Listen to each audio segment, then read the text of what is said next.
Our elder says that not every home built with love is safe, and not every quiet man carries peace in his heart. Some dangers do not announce themselves. They sit beside you, they eat with you, they sleep under the same roof. This is a story of a house my husband never wanted me to see. I married my husband thinking I had found peace. 2 months after our wedding, he told me something that made me admire him deeply. He said every Saturday he spent his afternoon helping the less fortunate. It is a promise I made before I met you. He said, a covenant between me and God. From that day, every Saturday, he left the house at the same time and returned just before evening. At first, I was proud of him. I told my friends I had married a good man. A man with a heart for others. But as the year passes, something begins to disturb my spirit. He never allowed me to follow him. Never allowed me to donate through him. Anytime I ask questions, his voice always changed. Listen to me, woman. Let today be the very first and the last time you will ever question my order. Is that clear?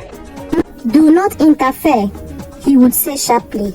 Some things are not meant to be shared. I tried to ignore the feeling in my chest, but it refused to die. What troubled me the most was how he returned home. He never smelled like someone who had spent hours teaching or working. Instead, there was always a strange scent like old smoke and damp earth. One Saturday, after 6 years of silence, I decided to follow him. I entered a taxi and asked the driver to keep his distance. We drove far beyond the familiar streets, past markets, past houses, until the road became narrow and lonely. Finally, my husband stopped in front of a building that looked forgotten by time. The walls were dark. The windows were broken. No signs of life anywhere. My heart began to pound. I watched him unlock a rusted gate and walk inside. After waiting a few minutes, I removed my shoes and quietly followed.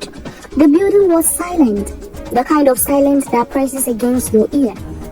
I peeped through a broken window. What I saw moved my body.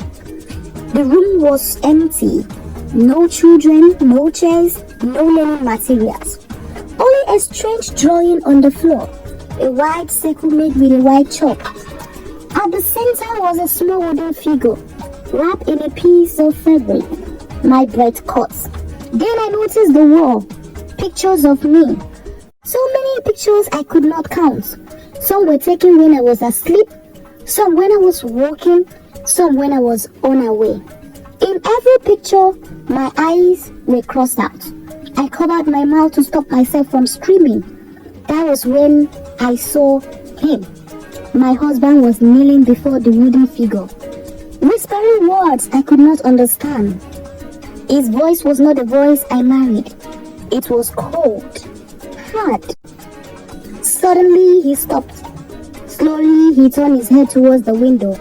Our eyes met. He smiled. Not the smile of love, but the smile of someone who had been waiting. My wife, he said calmly. You were not meant to see this place. Fear gave me strength. I ran until my lungs burned and my legs hooked. I did not stop until I reached the main road. That night I locked myself in a small hotel room and turned off my phone, because sometimes the danger you fear outside is already living inside your house. Who could have believed that the man I talked about with almost everybody, the man I have made thousands of people become envious of, could be doing such a thing? God, please. Indeed, not every quiet home is peaceful, and not every good face hides a good heart.